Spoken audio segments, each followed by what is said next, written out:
शरणं गच्छामि।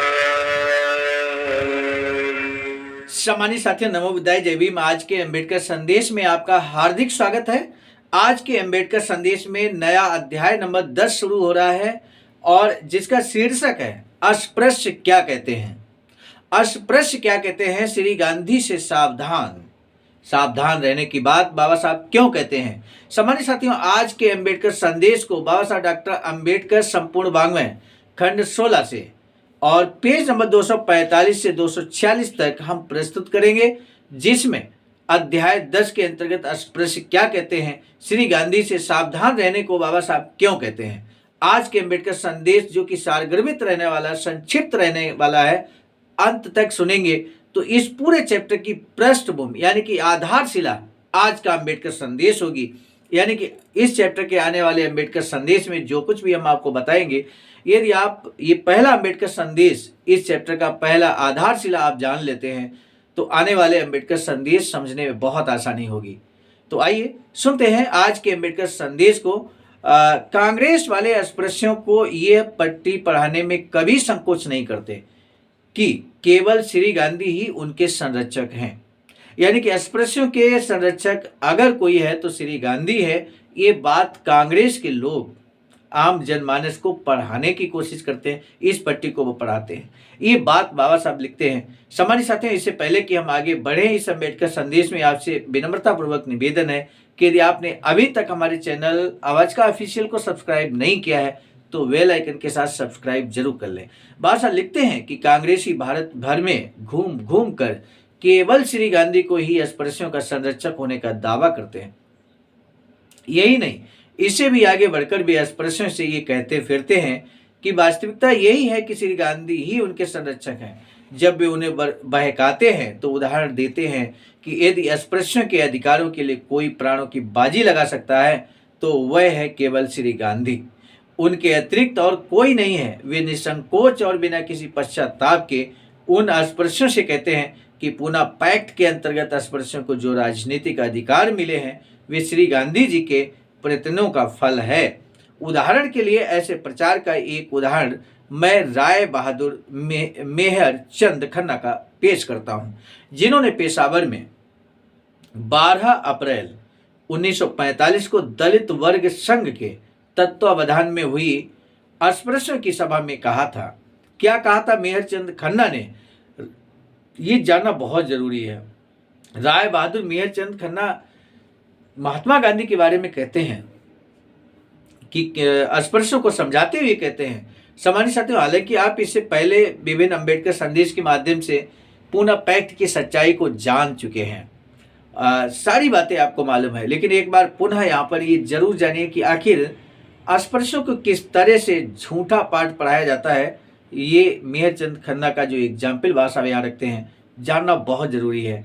वो लिखते हैं, भाषा लिखते हैं कि मेहर चंद खन्ना 12 अप्रैल 1945 को दलित वर्ग संघ के तत्वावधान में अस्पृश्यों की सभा में संबोधित करते हुए कहते हैं कि तुम्हारे सबसे अच्छे मित्र महात्मा गांधी है। तुम्हारे सबसे अच्छे मित्र महात्मा गांधी हैं, जिन्होंने तुम्हारे अधिकारों के लिए अनशन किया, तुम्हारे अधिकारों के लिए अनशन किया और पूना पैक्ट के अंतर्गत मताधिकार, स्थानीय निकायों और विधान मंडलों में प्रतिनिधित्व और भोजन का अधिकार दिलाया। आप में से कुछ लोग डॉक्टर अंबेडकर के पीछे दौड़ रहे हैं, जिसे साम्राज्यवादी ब्रिटिश सरकार ने खड़ा किया है और जो आपको ब्रिटिश साम्राज्य के हाथ मजबूत करने के लिए इस्तेमाल करते हैं ताकि अंग्रेज भारत में फूट डालकर शासन करते रहें। मैं आपके हित में आप लोगों से अपील करता हूं कि आप अपने नेता और वास्तविक शुभचिंतक मित्र के अंतर को पहचानें। ये मेहर चंद खन्ना अस्पृश्यों की सभा को संबोधित करते हुए कहते हैं 1945 में, 12 अप्रैल 1945 को। मेरे साथी, आपने कभी देखा आज तक कि किसी भी व्यक्ति ने अधिकारों को देने के लिए अनशन किया हो, वो भी आमरण अनशन। सामान्य साथियों, अधिकारों को प्राप्त करने के लिए कोई आमरण अनशन कर सकता है, लेकिन अधिकारों को देने के लिए हम ही को देना है आपको अधिकार, तो हम आमरण अनशन करेंगे। साधारण सा अगर दिमाग कोई भी लगाएगा तो वो समझ जाएगा कि एकदम झूठा प्रचार किया जा रहा है और बहुत बड़ा झूठा प्रचार किया जा रहा है श्री गांधी जी के बारे में। बाबा साहब आगे लिखते हैं, यदि मैंने राय बहादुर मेहर चंद खन्ना का बयान उद्धृत किया है तो इसलिए नहीं कि वह ध्यान देने योग्य है, बल्कि इसलिए कि भारतीय राजनीति में इतने गुल खिलाने वाले उनके सिवाय और कोई नहीं है। एक ही वर्ष के अंदर वर्ष 1944 में खन्ना ने सफलतापूर्वक 3 भूमिकाएं निभाई।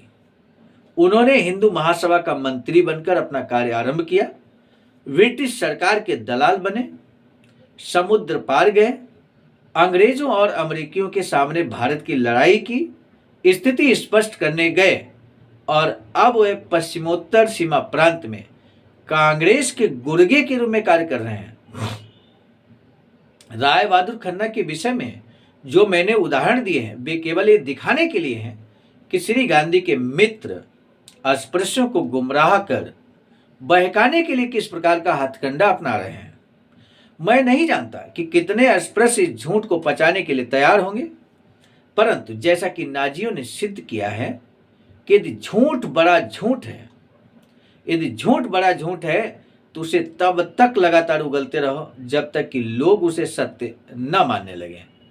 इसलिए मेरे लिए ये आवश्यक हो गया है कि मैं अस्पृश्य के आंदोलन में और अस्पृश्यों को बरगलाने वाले और उन्हें लुभाने वाले प्रचार में श्री गांधी द्वारा खेले गए नाटक का पर्दाफाश करूं।